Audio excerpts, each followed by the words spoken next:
Separadas por um muro, as duas Alemanhas se enfrentaram e houve uma surpreendente vitória do lado oriental. Será que os ocidentais entregaram o jogo para fugir de um grupo semifinal com Brasil, Holanda e Argentina? Mas se queriam perder, por que atacaram tanto? Esse jogo ocorreu no dia 22 de junho de 1974, no Volkspark Stadium, em Hamburgo, válido pela terceira rodada do Grupo 1 da primeira fase da Copa do Mundo de 1974.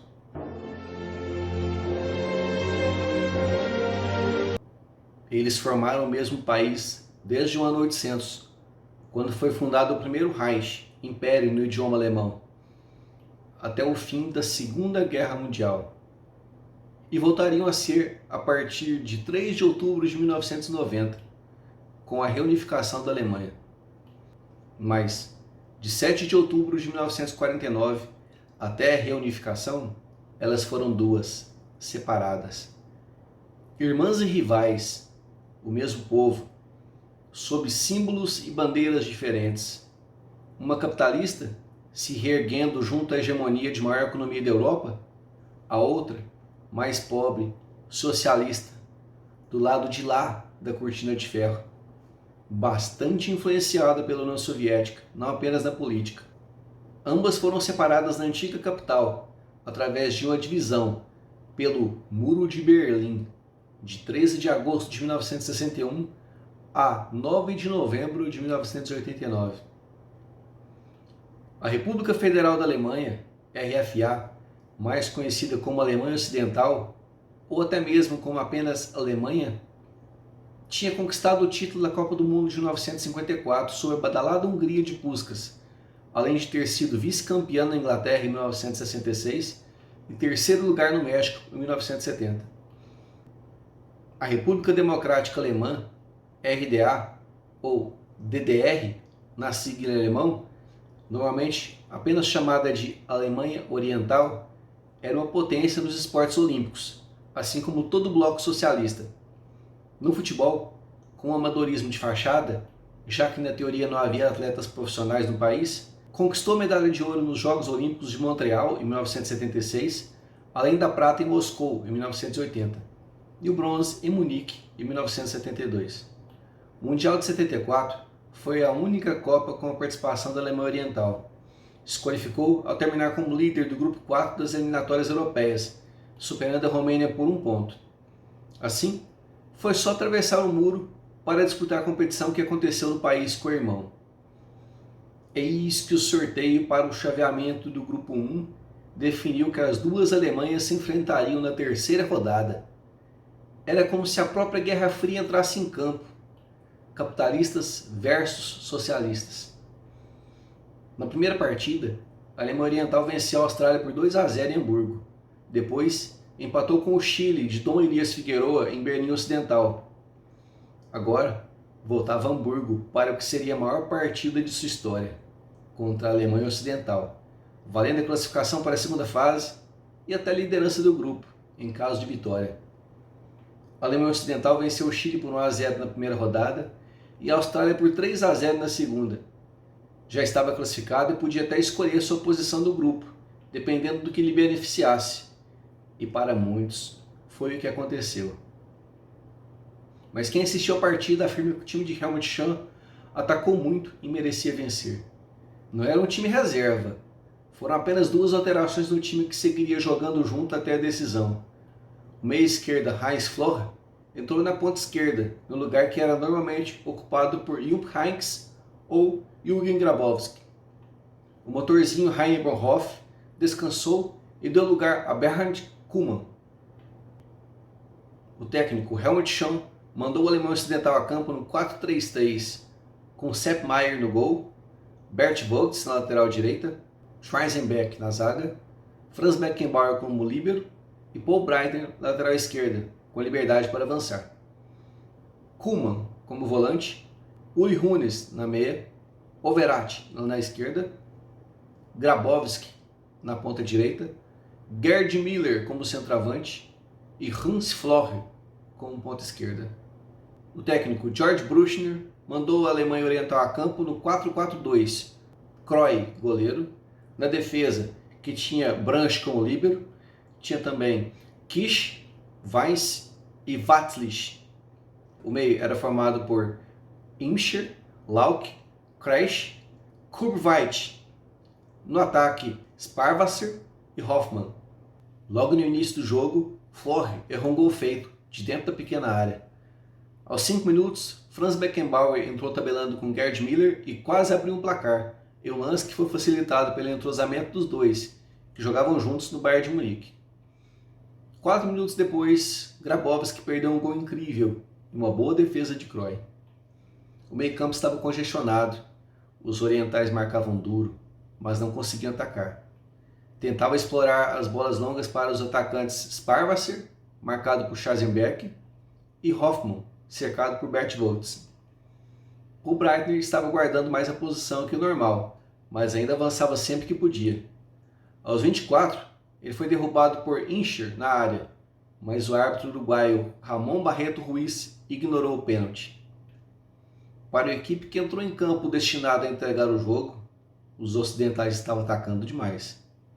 Em toda a partida, a Alemanha criou chances claríssimas de gol, incluindo a bola de Müller na trave. No segundo tempo, a Alemanha ocidental criou poucas chances de gol e só riscava em chutes de longa distância. A delegação ocidental tinha dois grupos, o de Beckenbauer e o de Netzer. O Kaiser queria a escalação de seu parceiro, Overath, e venceu a disputa. A TV alemã estava sempre mostrando o ex-titular, Günter Netzer, um craque, sentado no banco de reservas, com a sua camisa 10. Genial, genioso e criativo, ele era preterido pelo técnico Helmut Schön depois de ter sido um dos destaques da conquista da Eurocopa de 1972. Aos 19, Netzer saiu para aquecer sob chuva forte e o estádio inteiro aplaudiu, como se fosse um gol. Ele entrou 5 minutos depois no lugar de Overath, que estava sentindo uma pequena lesão. E Netzer entrou sem ritmo nenhum de jogo, mais lento do que já era, errando os passes que não costumava errar. E a torcida alemã passou a dar razão ao técnico por deixá-lo no banco. Foram os únicos minutos de Netzer em uma Copa do Mundo. Apesar do esperado clima de guerra, foi uma partida bastante leal. Houve mais um pênalti não marcado a favor dos ocidentais. Flor pedalou e foi derrubado por Kish, mas o árbitro marcou falta fora da área. A partida se arrastava para um 0 a 0 até os 32 minutos do segundo tempo. O goleiro Cruyff saiu com a bola para Hamann, na direita. Ele avançou até pouco para frente no meio do campo e fez um lançamento para a área. Jürgen Sparwasser se antecipou a Hutchings, dominou na marca do pênalti, avançando em diagonal e batendo no alto para estufar as redes, antes da chegada de Sepp Maier. Essa foi a única chance dos orientais no segundo tempo. Favorita e já classificada, a Alemanha Ocidental dominou o jogo e perdeu várias chances claras. Após o apito final, os atletas da Alemanha Oriental festejaram como se tivessem sido campeões. O zagueiro, Watzlich, deu cambalhotas em campo. Era a enorme vitória particular dos azuis sobre os brancos. Para os orientais era a vitória dos pobres sobre os ricos, dos subjugados contra os mais abastados, do bem contra o mal. Para os ocidentais era apenas uma derrota para um país qualquer e ponto. Satisfeito pelo chaveamento da fase semifinal, a torcida dos donos da casa não vaiou o time pela derrota, ao contrário do que havia feito nos 2 jogos anteriores, mesmo com vitória.